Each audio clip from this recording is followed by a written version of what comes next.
Student Shrimati Maurya देवी तावड़िया कन्या महाविद्यालय के इस यूट्यूब चैनल पर आप सभी का फिर से स्वागत है। आज का जो अपना टॉपिक है वो है डिफरेंशिएबिलिटी यानी अवकलनीयता।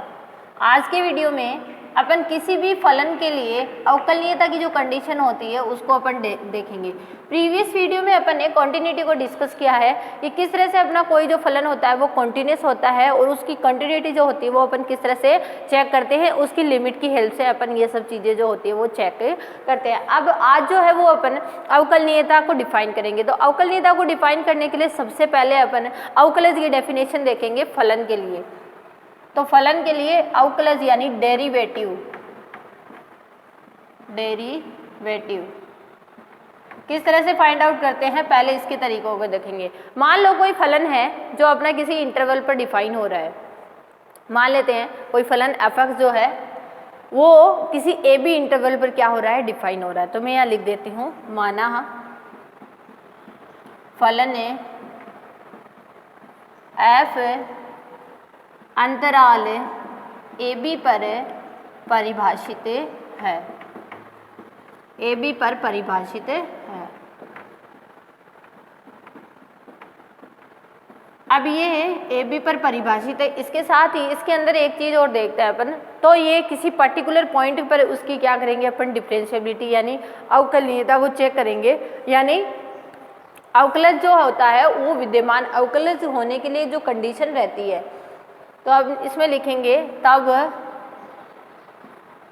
ए बी यानी इंटरवल ए बी में स्थित कोई बिंदु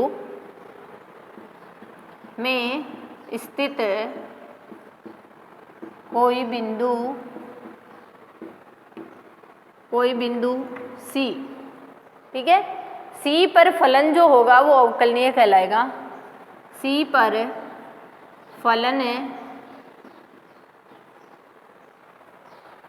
फलन का अवकलज।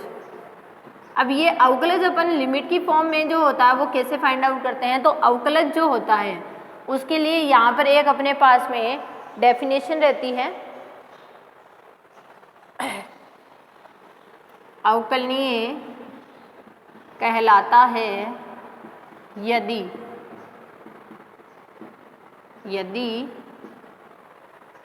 Limit x tends to c f(x) minus fc बटा x माइनस c।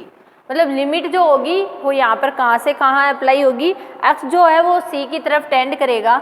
इसको अपन किससे डिनोट करेंगे, f डे से c से डिनोट करेंगे, ठीक है। ये अपना इसका अवकलन रहता है। किसी भी फलन के लिए अवकलन जो होता है वो इंटरवल पर अपन इस तरह से डिफाइन करते हैं, ठीक है।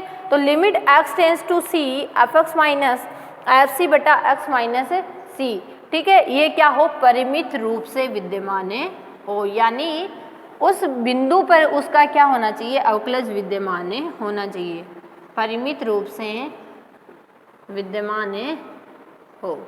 ये अपनी अवकलनीयता की कंडीशन होती है, ठीक है। अवकलज जो होता है अपना कोई भी फलन जो होता है वो अवकलनीय होता है यदि उसका उस पर्टिकुलर पॉइंट पर, जिस पर्टिकुलर पॉइंट पर अपन उसकी डिफरेंशिएबिलिटी को चेक कर रहे हैं, उस पर्टिकुलर पॉइंट पर उसका अवकलज जो है वो परिमित रूप से क्या होना चाहिए, विद्यमान होना चाहिए। तो अपन ये कह सकते हैं कि मेरा फलन जो है वो कैसा है, एक अवकलज है या अवकलनीय यानी डिफरेंशिएबल है, ठीक है।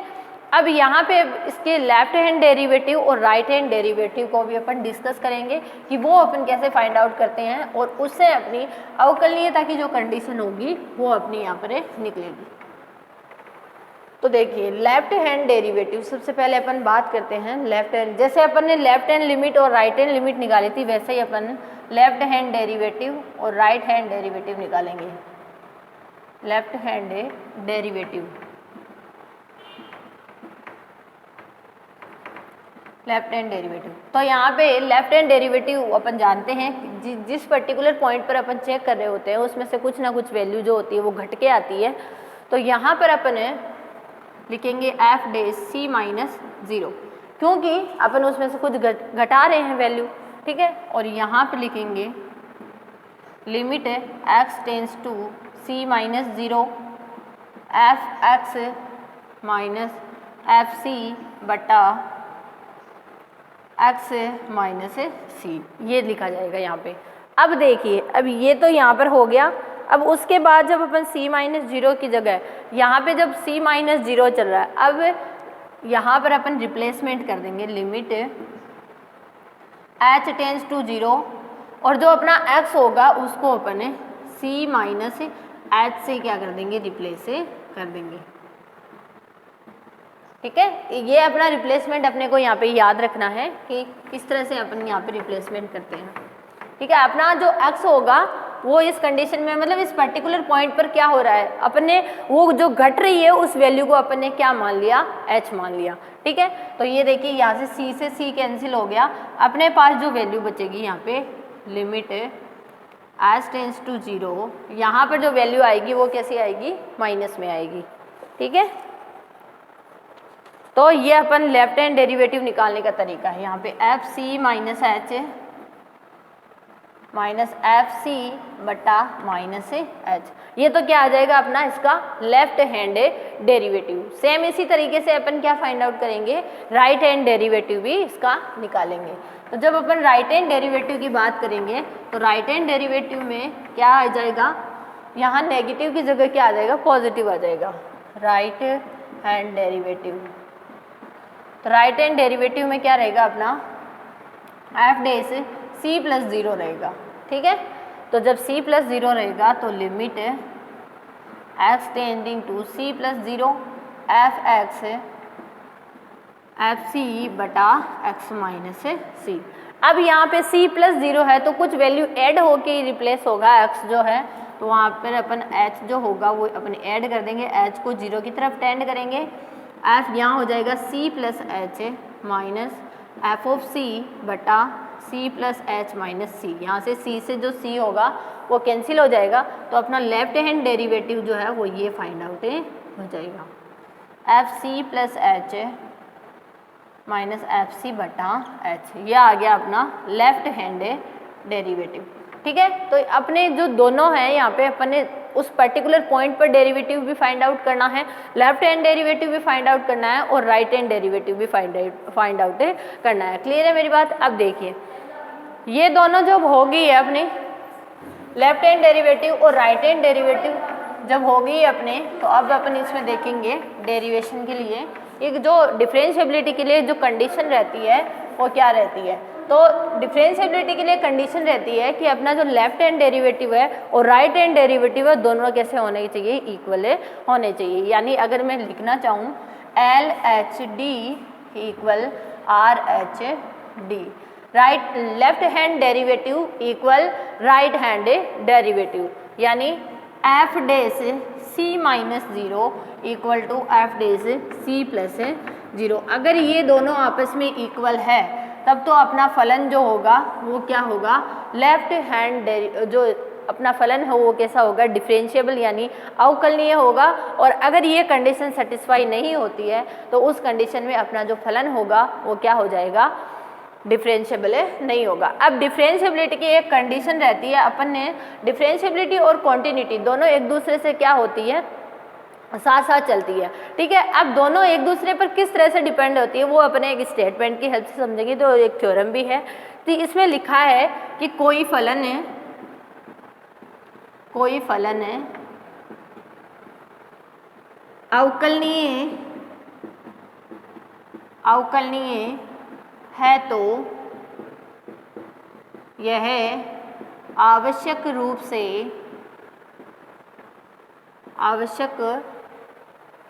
रूप से संतत होगा, किंतु संतत फलन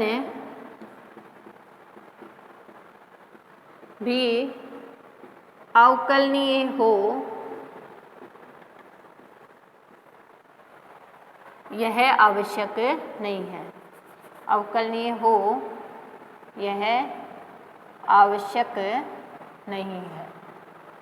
अब इसके स्टेटमेंट को अपन ध्यान से समझेंगे कि कोई जो फंक्शन होता है, जो फलन है वो अगर कोई फलन अपने पास में गिवन है और वो कैसा है, डिफरेंशिएबल है, तो वो डेफिनेटली क्या होगा, कॉन्टिन्यूस फंक्शन होगा। अगर कोई फलन है अवकलनीयता की कंडीशन को सेटिस्फाई होता है, इसका मतलब वो संतत भी होगा यानी कॉन्टिन्यूस भी होगा। लेकिन अगर कोई फलन कॉन्टिन्यूटी की प्रॉपर्टी को डिफाइन करता है तो वो ज़रूरी नहीं है कि वो क्या हो, डिफरेंशिएबल भी हो यानी अवकलनीय भी हो, ऐसा आवश्यक नहीं है। हो भी सकता है लेकिन हर कंडीशन में ऐसा हो यह आवश्यक नहीं है, जबकि अवकलनीय फलन जो है वो हर कंडीशन में क्या होगा, संतत होगा। क्लियर हो गई है। ये अपना एक स्टेटमेंट था छोटा सा, जिसकी हेल्प से अपन ये बताना चाह रहे थे कि अपना जो फलन है इन दोनों को एक दूसरे से, जो डिफरेंशिएबिलिटी है और जो कॉन्टिन्यूटी है, वो दोनों एक दूसरे से कैसे रिलेटेड होती है। दोनों एक फंक्शन की प्रॉपर्टी होती है,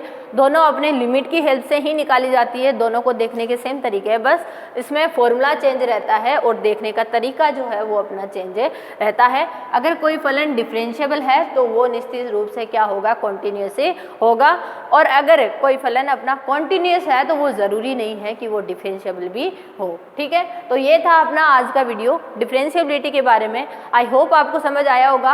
आप इस वीडियो को ध्यान से देखिएगा और कुछ भी नहीं समझ में आता तो शेयर कीजिएगा। Thank you so much.